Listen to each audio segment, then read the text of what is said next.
The following is a very true experience. I've never actually wrote this down before, and I don't know if anyone has experienced this too.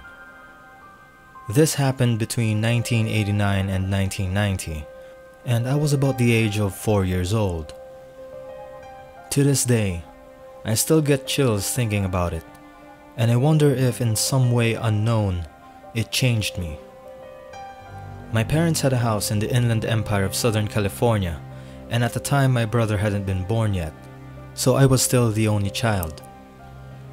To give you a layout, my parents' house was a 2-story house located in a cul-de-sac. On the bottom floor, there was 2 bedrooms, a bathroom, the living room and the kitchen. The second floor was just the master's bedroom and bath.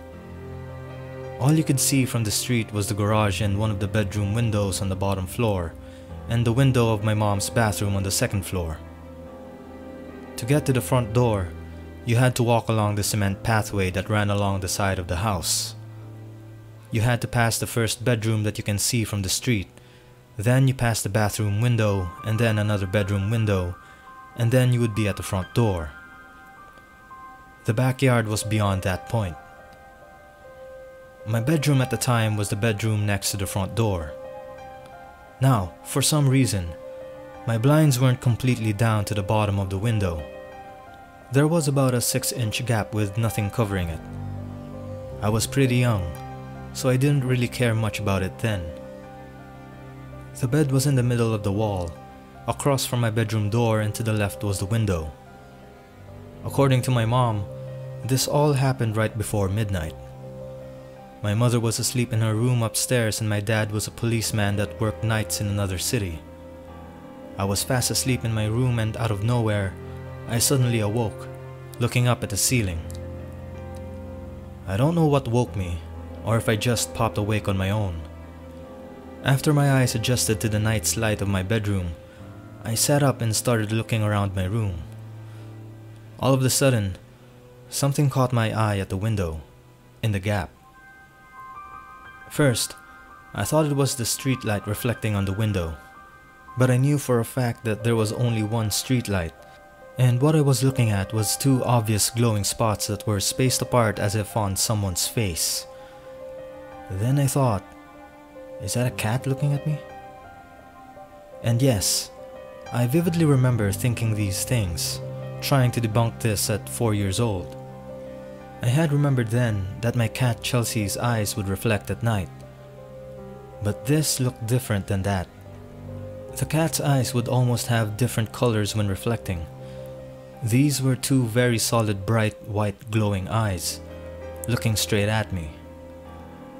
I just stared at them frozen stiff, trying to make sense of what I'm seeing. I couldn't see a face at all.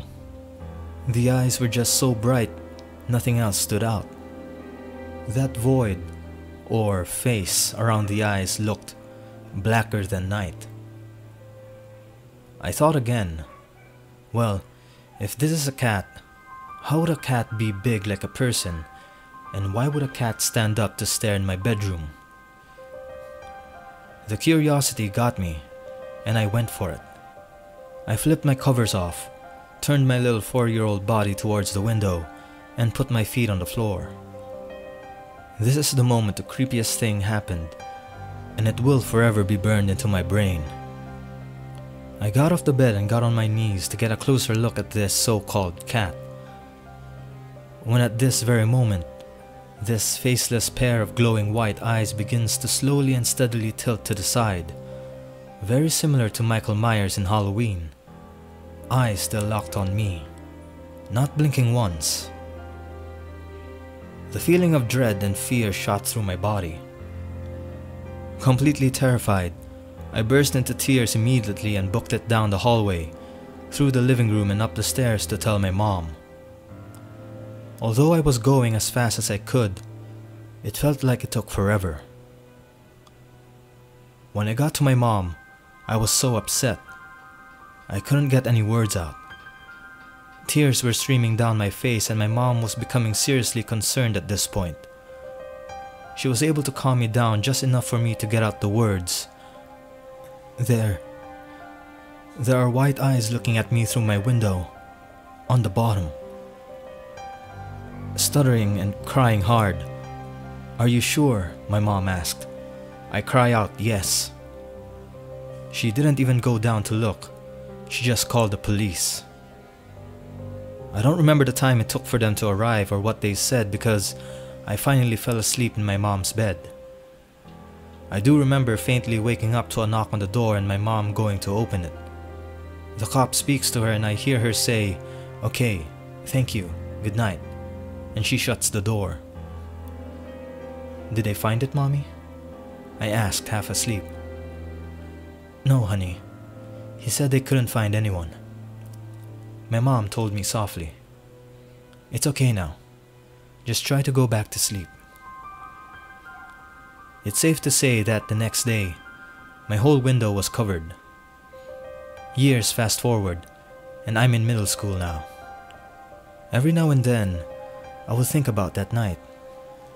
Sometimes, I wondered if that moment was real, if those eyes were really there. Those unforgettable white eyes. One day, a random thought came up and I asked my mom if she remembered that night. She tells me, "Yes, of course.